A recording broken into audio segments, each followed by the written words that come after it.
মিশর বিশ্বের এমন এক দেশ যার নাম শুনলেই মনে পড়ে পিরামিড, ফেরাউন, মরুভূমি আর রহস্যময় ইতিহাসের কথা। কিন্তু এই দেশটি সম্পর্কে আপনি যা জানেন তা যথেষ্ট নয়। মিশরের অজানা অনেক রহস্য আছে যা আজ পর্যন্ত বিজ্ঞানী কিংবা গবেষকরা বিশ্লেষণ করতে পারেনি। আজকের ভিডিওতে আমরা মিশরের অজানা দুনিয়া, ভৌগোলিক পরিচিতি, হারিয়ে যাওয়া সাম্রাজ্য, নীলনদের আশ্চর্যতা, দর্শনীয় স্থান এবং মিশরীয় নারীদের গোপন সত্য, অর্থনীতি ও ভ্রমণ গাইড সম্পর্কে সকল আদ্যপান্ত জানব। তার আগে চ্যানেলটিতে নতুন দর্শক হলে অবশ্যই চ্যানেলটি সাবস্ক্রাইব করুন। তো 1 মিনিটও ভিডিও স্কিপ না করে সম্পূর্ণ কন্টিনিউ করতে থাকুন। মিশরের ভৌগোলিক পরিচিতি। মিশর উত্তর পূর্ব আফ্রিকার একটি ছোট দেশ যা তার প্রাচীন সভ্যতা, পিরামিড এবং ঐতিহ্যবাহী নিদর্শনের জন্য সুপরিচিত। দেশটি ভূমধ্যসাগর ও লোহিত সাগরের তীরে অবস্থিত এবং এর সীমান্তে ইসরায়েল, সুদান ও লিবিয়ার অবস্থান। বিশেষ করে দেশটি গাজা উপত্যকার সাথে 14 কিলোমিটার, ইসরায়েলের সাথে 208 কিলোমিটার, লিবিয়ার সাথে সমান্তরালভাবে 1277 কিলোমিটার এবং সুদানের সাথে 1115 কিলোমিটার সীমানা বন্টন করেছে। দেশটির মোট আয়তন 10,01,450 বর্গ কিলোমিটার। দেশটির মোট জনসংখ্যা 104 মিলিয়ন। দেশটির মোট 95% স্থানই ফাঁকা, বাকি 5% এলাকায় এখানকার মানুষ বসবাস করে। এখানকার প্রধান বসতি নীল নদের তীরবর্তী এলাকায় গড়ে উঠেছিল। দেশটির সরকারি ভাষা আরবি, তবে দেশটিতে ফার্সি ভাষারও প্রচলন রয়েছে। এখানে রাষ্ট্রপতি শাসিত সরকার ব্যবস্থা বিদ্যমান। দেশটির মুদ্রার নাম মিশরীয় পাউন্ড। মিশরের ঐতিহ্যবাহী ইতিহাস। প্রাচীন মিশরের ইতিহাস বিশ্বের সবচেয়ে সমৃদ্ধ ও সুপ্রাচীন ইতিহাসের মধ্যে অন্যতম। সুপ্রাচীন নীলনদের তীরবর্তী অঞ্চলে এই সভ্যতা গড়ে উঠেছিল। প্রাচীন মিশরের সূচনা হয় খ্রিস্টপূর্ব 600 অব্দের দিকে। নীল নদের তীরে এই সভ্যতার প্রথম বসতি গড়ে উঠেছিল। 3150 খ্রিস্টপূর্বে প্রথম রাজবংশের রাজা নারমান প্রাচীন মিশরের গোড়াপত্তন করেন। প্রাচীন মিশরের রাজাদের ফারাও বলা হতো। প্রাচীন মিশরের স্থানীয় আদিবাসীদের শাসন মূলত 1600 শতকের আকিমীয় সাম্রাজ্যের আক্রমণের আগ পর্যন্ত টিকেছিল। আকিমীয় সভ্যতাকে পারস্য সভ্যতাও বলা হয়। খ্রিস্টপূর্ব 332 সনে ম্যাসিডোনিয়ার শাসক আলেকজান্ডার দ্য গ্রেট আকিমেনীয় সাম্রাজ্যকে পরাস্ত করে পুনরায় মিশর দখল করে এবং প্রতিষ্ঠা করেছিল হেলেনীয় টলেমাইক সভ্যতা। এই রাজবংশের প্রধান শাসক হন টলেমি আই সোটার। টলেমাইক শাসকদের নিজেদের মধ্যে গৃহযুদ্ধের সৃষ্টির ফলে এই রাজবংশের অবসান ঘটে, যার ফলে রোমান সাম্রাজ্য সুযোগের সদ্ব্যবহার করে মিশরকে দখল করে নেয়। ক্লিওপেট্রার মৃত্যুর পরে মিশরের স্বাধীনতাকে ক্ষুণ্ণ করা হয় এবং মিশরকে রোমান সাম্রাজ্যের একটি প্রদেশ হিসাবে গণ্য করা হয়। রোমানরা মিশরে খ্রিস্টপূর্ব 30 থেকে 641 খ্রিস্টাব্দ পর্যন্ত দীর্ঘ সময় রাজত্ব কায়েম করেছিল। পরবর্তীতে 619 থেকে 629 সন পর্যন্ত এই 10 বছর পারস্য সাম্রাজ্য রাজত্ব প্রতিষ্ঠা করেছিল। মূলত পারস্য সাম্রাজ্যের হাত ধরেই মিশরে রোমানীয়দের পরাজয় নিশ্চিত হয় এবং মুসলিম শাসন প্রতিষ্ঠা পায়। ইসলামের দ্বিতীয় খলিফা হযরত ওমর রাদিয়াল্লাহুর যুগে সেনাপতি হযরত আমর ইবনুল আস রাদিয়াল্লাহুর নেতৃত্বে 641 সালে মিশর জয় করে মুসলিমরা, যার ফলে মুসলিমদের শাসন আরও দৃঢ় ও মজবুত হয়। এরপরে বিভিন্ন সময় মুসলিম শাসকরা এই অঞ্চলকে শাসন করতেন। সর্বশেষ 1517 সাল থেকে 1867 সাল পর্যন্ত উসমানীয় সাম্রাজ্যের আধিপত্য ছিল এই অঞ্চলটিতে। এরপরে 1868 সালে মিশর একটি স্বায়ত্তশাসিত রাজ্যে পরিণত হয়। 1882 সালে অ্যাংলো ইজিপশিয়ান যুদ্ধের মাধ্যমে মিশর ব্রিটিশরা দখল করে নেয়। 1919 সালে প্রথম বিশ্বযুদ্ধ চলাকালে দেশটি মোহাম্মদ আলী রাজবংশের হাতে চলে আসে এবং মিশর রাষ্ট্রের প্রতিষ্ঠা হয়। 1956 সালে সুয়েজ খাল নিয়ে ইসরায়েল, ব্রিটেন ও ফ্রান্সের মধ্যে আগ্রাসনের সৃষ্টি হয়। 1957 সালে এই তিনটি দেশের আগ্রাসনের পরাজয় বরণের ফলে মিশর সম্পূর্ণ স্বাধীন ও স্বায়ত্তশাসিত রাষ্ট্রে পরিণত হয়। নীলনদের তীরে গড়ে ওঠা সাম্রাজ্য। নীলনদের ইতিহাস অনেক পুরানো। নীলনদ মিশরীয় সভ্যতা গঠনের জন্য গুরুত্বপূর্ণ ভূমিকা রেখেছে। পৃথিবীর সবথেকে দীর্ঘতম নদী বলা হয় এই নীলনদকে। কোনো কোনো ক্ষেত্রে আবার আমাজন নদীকেও পৃথিবীর দীর্ঘতম নদী হিসাবে আখ্যা দেওয়া হয়। নীলনদের দুটি প্রধান উপনদী রয়েছে, তা হলো সাদা নীল এবং নীল নীল। মূলত সাদা নীল তানজানিয়ার ভিক্টোরিয়া হ্রদ থেকে শুরু হয়ে সুদানের নীল নীল নদের সাথে মিলিত হয়েছে, তবে নীল নীল নদটি ইথিওপিয়ার টানা হ্রদ থেকে উৎপত্তি হয়েছে। নীল নদের দৈর্ঘ্য 6650 কিলোমিটার। মূলত বিশ্বের তৃতীয় বৃহত্তর মরুভূমি হল সাহারা মরুভূমি, যা 92 লাখ বর্গ কিলোমিটার এলাকা জুড়ে বিস্তৃত, যেখানে সর্বমোট 11টি দেশ রয়েছে। এখানকার আবহাওয়া গ্রীষ্মমণ্ডলীয় হওয়ায় এখানে বেশি সময় টিকে থাকা সম্ভব নয়, তাই সে সময় বসবাসের জন্য প্রয়োজন ছিল এমন এক জায়গা যেখানে জীবন ধারণের জন্য সকল উপকরণ থাকবে, বিশেষ করে উর্বর মাটি ও পানি। আর এমন জায়গা শুধু মিশরের বদ্বীপ অঞ্চল এবং নীল নদের তীরবর্তী এলাকায় ছিল। আর এর জন্যই মিশরের মোট জনসংখ্যার 98 থেকে 99% মানুষ নীলনদের তীরবর্তী অঞ্চলে বসবাস করে থাকে। নীলনদের বদ্বীপ অঞ্চলে মোট জনসংখ্যার 5% মানুষ বাস করে থাকে।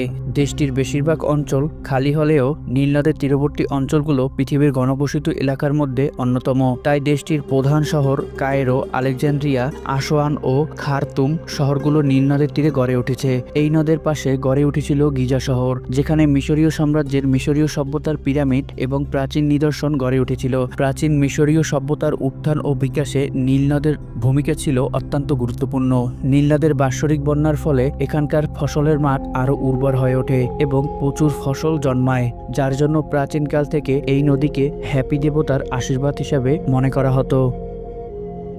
হযরত মুসা আলাইহিস সালাম ও নীলনদ। ফিরআউনের শাসনামলে বনি ইসরাইলের সন্তানদের হত্যা করার আদেশ দিয়েছিল ফিরআউন, কিন্তু আল্লাহর ইচ্ছে হযরত মুসা আলাইহিস সালামের মা তাকে সিন্ধুকে রেখে নীলনদে ভাসিয়ে দেয় এবং মহান আল্লাহ তাআলার ইচ্ছায় সিন্ধুকটি ফিরআউনের প্রাসাদের ঘাটে ফিরে আসে। ফিরআউনের স্ত্রী আসিয়া আলাইহিস সালাম তাকে দেখতে পান এবং নিজের কাছে রেখে দেন মুসা আলাইহিস সালামকে। শেষমেশ আল্লাহ তাআলার ইচ্ছায় হযরত মুসা আলাইহিস সালাম দ্বারা এই নীলনদে ডুবিয়ে ফিরআউন সাম্রাজ্যের পতন ঘটেছিল। আল্লাহর ইচ্ছায় সেই ফিরআউনের লাশকে মমি করে রাখা হয়েছে, যেটা কায়রো মিউজিয়ামে সংরক্ষণ করা রয়েছে। কায়রো শহর ও কায়রো জাদুঘর। কায়রো মিশরের প্রধান শহর এবং রাজধানী, যাকে হাজার মিনারের শহরও বলা হয়, যা ঐতিহাসিক ও সাংস্কৃতিক ঐতিহ্য সমৃদ্ধ একটি শহর হিসেবে বিবেচিত। শহরটি মূলত এশিয়া ও আফ্রিকার দুটি মহাদেশের সংযোগস্থলে অবস্থিত। 1969 সালে ফাতিমীয় সেনাপতি জওহর এই শহরটি প্রতিষ্ঠা করেন। কায়রোতে প্রায় 2 কোটি 30 লাখ মানুষের বসবাস। কায়রোতে মোট 2টি জাদুঘর রয়েছে। একটা হলো মিশরীয় কায়রো জাদুঘর, অন্যটি হলো গ্র্যান্ড ইজিপশিয়ান জাদুঘর। এর মধ্যে সবথেকে প্রাচীন ও ঐতিহ্যবাহী জাদুঘর হলো কায়রো জাদুঘর, যেখানে রয়েছে 1,20,000 প্রত্নতাত্ত্বিক নিদর্শন। এখানে প্রাগৈতিহাসিক যুগ থেকে রোমান শাসনের সময়কালের নিদর্শন, কফিন ও সমাধি থেকে উদ্ধার করা সকল রত্নভাণ্ডার সংরক্ষণ করা হয়েছে। এই মিউজিয়ামে ফিরআউনের মমিকে সংরক্ষণ করে রাখা হয়েছে। ফিরআউনের লাশকে 1881 সালে আবিষ্কার করা হয়। ফিরআউনের লাশ প্রায় 31,000 বছর ধরে পানির নিচে ছিল বলে ধারণা করা হয়। প্রতি বছর অসংখ্য পর্যটক এই মিউজিয়ামে ভ্রমণ করে থাকে এবং ফিরআউনের সংরক্ষিত লাশ দেখতে আসে। পিরামিডের রহস্য। পিরামিডের ইতিহাস শুরু হয়েছিল প্রায় 4500 বছর আগে। তখন প্রাচীন মিশরীয়রা তৈরি করেছিল এই পিরামিড। সর্বপ্রথম পিরামিডটি ছিল ফারাও জোসারের স্টেপ পিরামিড, যা 2700 খ্রিস্টপূর্বে নির্মাণ করা হয়েছিল। মূলত ফারাওদের সমাধিস্থল হিসেবে এই পিরামিডগুলোকে নির্মাণ করা হয়েছে। প্রথম পিরামিডটি ছিল জোসেফের সমাধি। এটি ছিল একটি বিশাল ও 6 স্তর বিশিষ্ট প্রশস্ত পিরামিড, যা পাথর দিয়ে তৈরি করা হয়েছিল। এরপরে আছে গ্রেট পিরামিড, যা খুজুর পিরামিড নামেও পরিচিত। মূলত এখানে খুজুরের সমাধিস্থল রয়েছে। 3টি পিরামিডের মধ্যে সবচেয়ে বড় পিরামিড হলো এটি। এই খুজুর পিরামিডের আসল রহস্য আজও গবেষকরা ঠিকভাবে আবিষ্কার করতে পারেনি।